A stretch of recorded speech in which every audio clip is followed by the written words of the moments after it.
تاب کے درگے تیرگی پیروی بہر توبہ درائے شباب غوی بشنو از گوش دل مثنوی مانوی در رہے صدق برتا مسمم شوی بشنو از گوش دل مثنوی مانوی در رہے صدق برتا مسمم شوی۔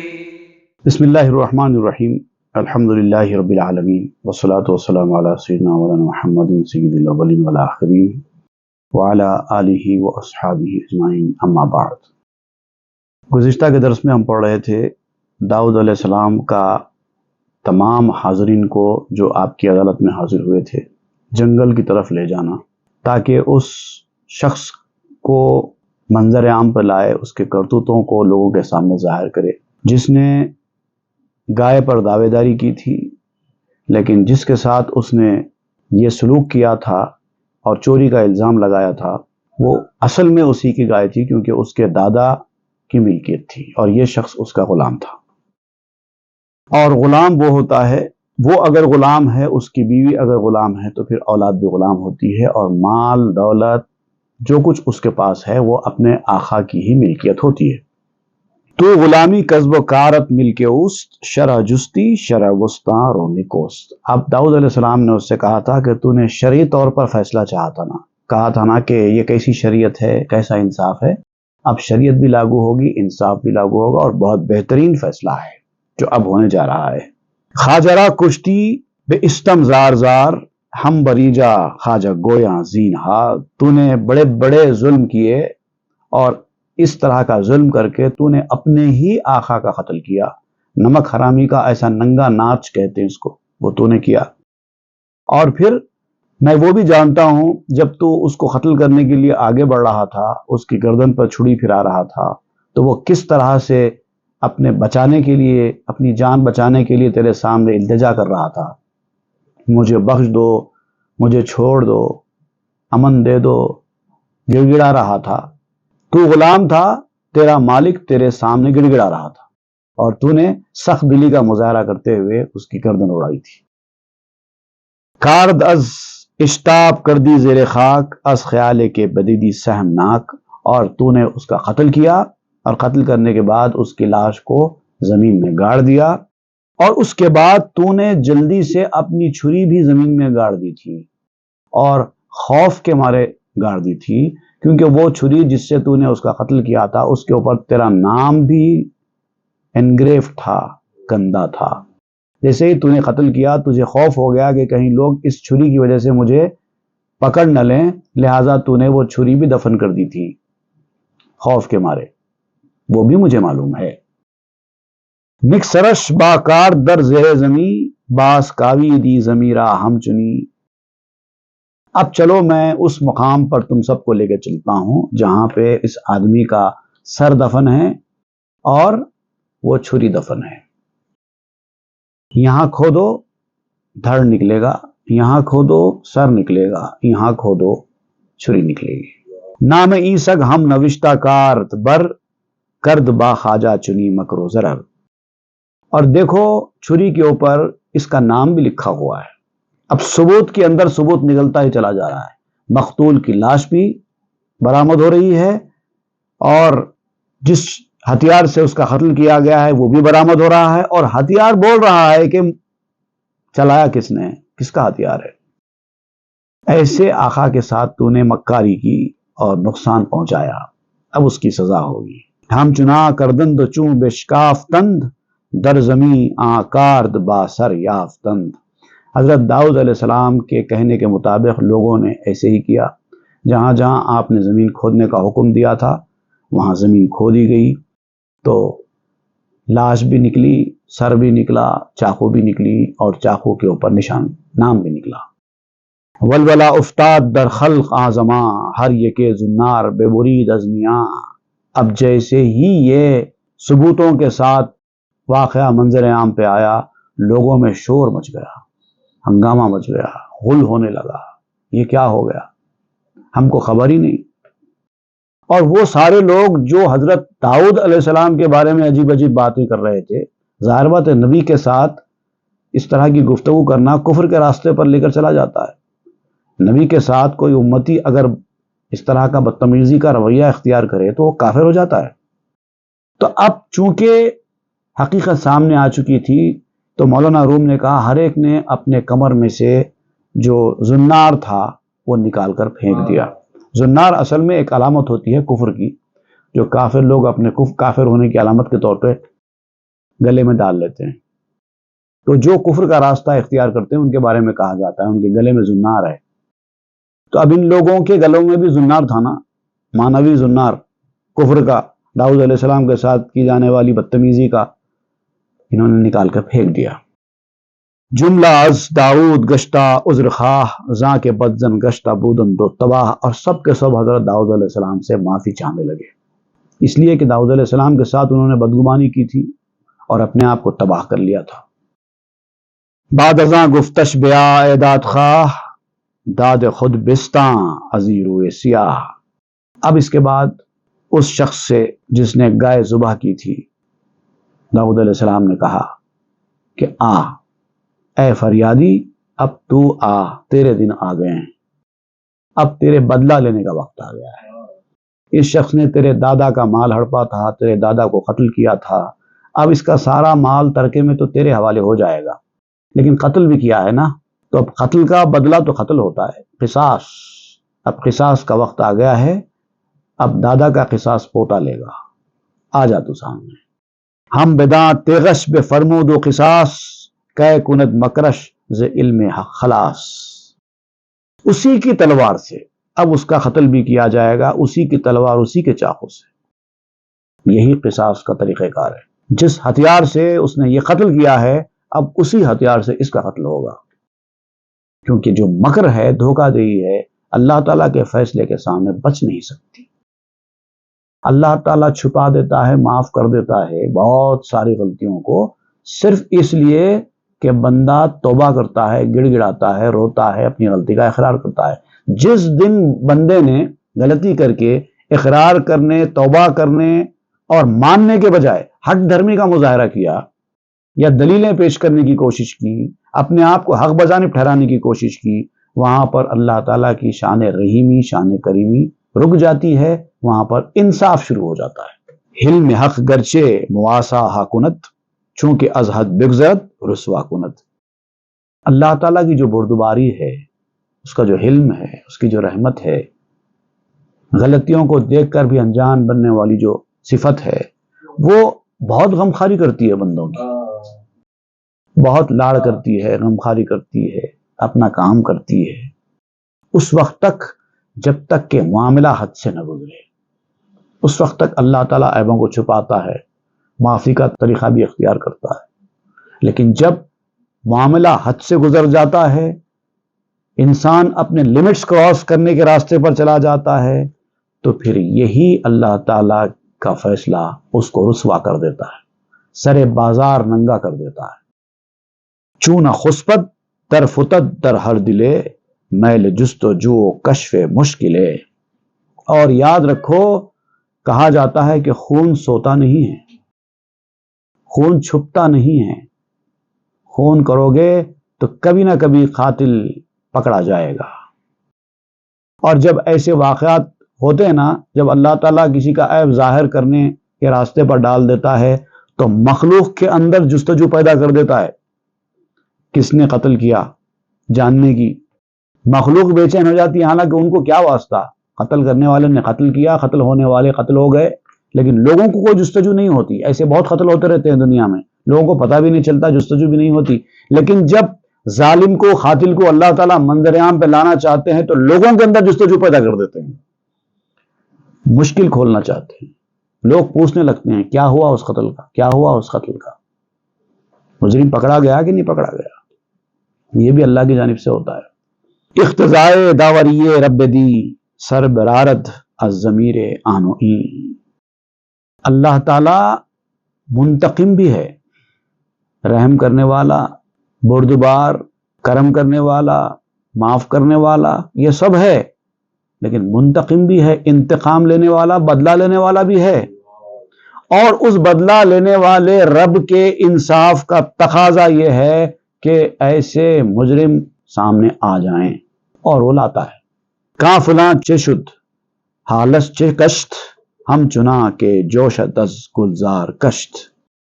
فلاں کا کیا ہوا، کیسے ہوا، کیا حالت ہوئی، کیس کا کیا بنا، کوئی ثبوت ملے نہ ملے قاتل کے بارے میں، اس طرح کا تجسس لوگوں کے اندر پیدا ہو جاتا ہے۔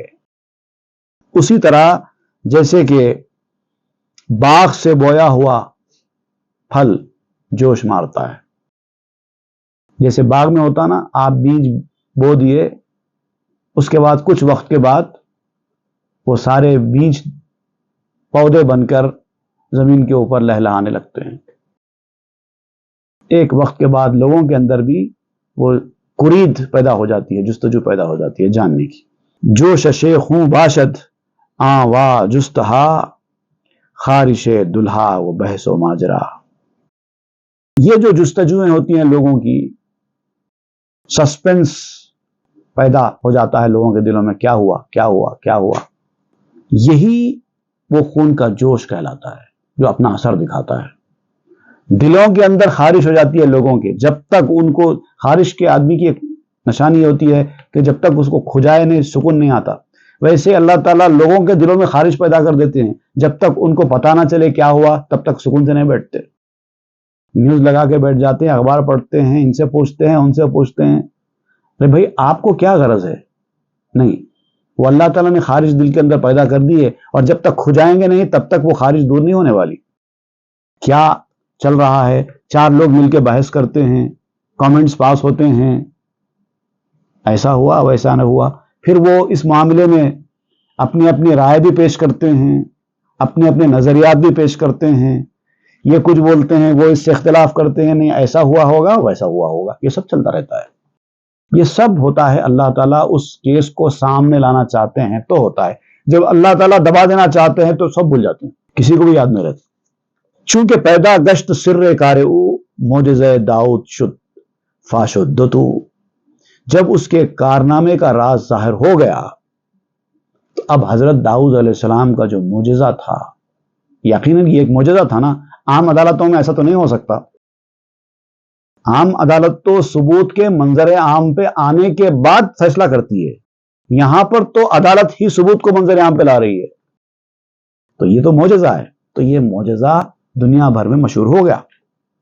خلق جملہ سر برہنا آمدند، سر بے سجدہ بر زمیں حامی زدند، اور تمام لوگ ننگے سر داؤد علیہ السلام کی بارگاہ میں حاضر ہوئے۔ ننگے سر آنا اس دور کا ایک طریقہ کار تھا، اپنے آپ کو سرنڈر کرنے کا ایک طریقہ مانا جاتا تھا۔ ہم سر بھی خالی کر دیتے ہیں، ٹوپی تک نہیں پہنتے آپ کے سامنے جھکنے کے لیے، وہ طریقہ کار تھا، اپنے آپ کو عاجز قرار دیتے تھے آپ کے سامنے۔ تو سارے لوگ ننگے سر داؤد علیہ السلام کے خدمت میں آئے اور پھر پیشانی ٹیک دی، زمین پر اپنا سر رکھ دیا۔ ماں ہما قرآن اصلی بودائیم، وانچ می فرمودائی نشنودائیم۔ اب سب نے اقرار کر لیا کہ اے داؤد، اصل میں ہم سب اندھے تھے، اصلی اندھے تو ہم ہی تھے۔ اتنا سب کچھ جو کہہ رہے تھے نا، آپ کے فیصلے کو نہیں مان رہے تھے، اس کی وجہ یہ تھی کہ ہم اندھے تھے۔ آپ نے اصل میں جو کچھ فرمایا، جو کچھ حقیقت کو منظر عام پہ لایا، اس سے ہم واقف ہی نہیں تھے نا، اسی لیے ہمارے ذہن ایسے کام کر رہے تھے۔ لیک معذورین چوں بے دیدائیم، استو ما صدگوں عجائب دیدائیم۔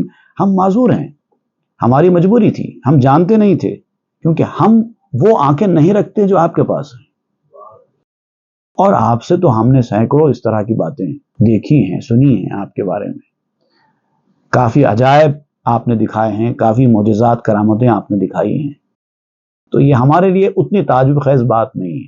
آپ کی خرق عادت ہمیں عادت معلوم ہوتی ہے، آپ نے اتنے معجزات، اتنی حیرت انگیز چیزیں دکھائی ہیں کہ اب کوئی تعجب ہم کو نہیں ہوتا یہ دیکھنے کے بعد۔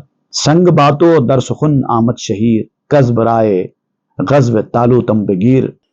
یہ بھی بات آپ کے بارے میں مشہور ہے کہ پتھر نے آپ سے بات کی تھی،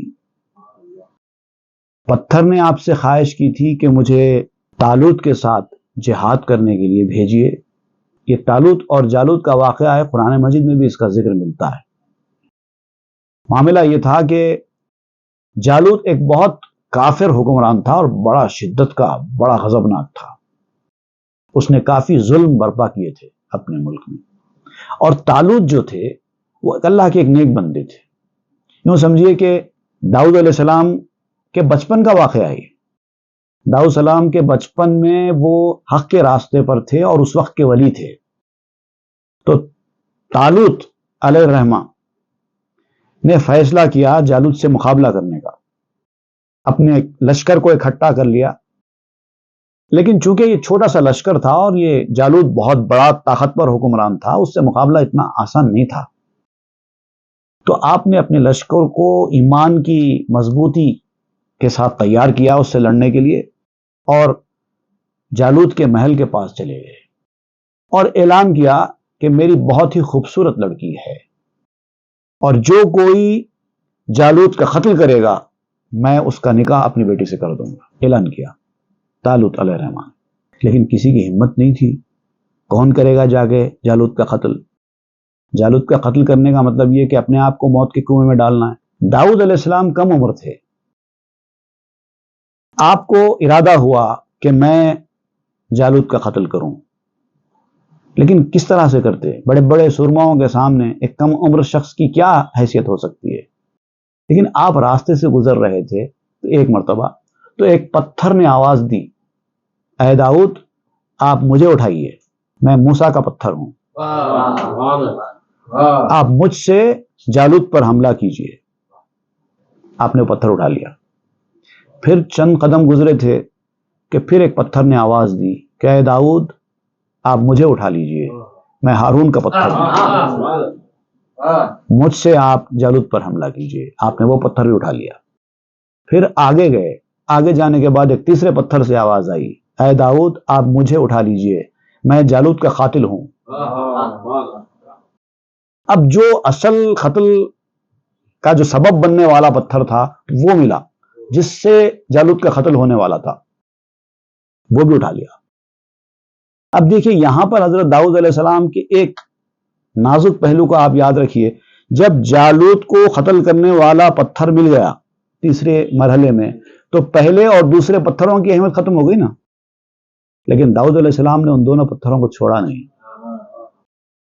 جب وہاں گئے، جانے کے بعد آپ نے تینوں پتھر برسائے،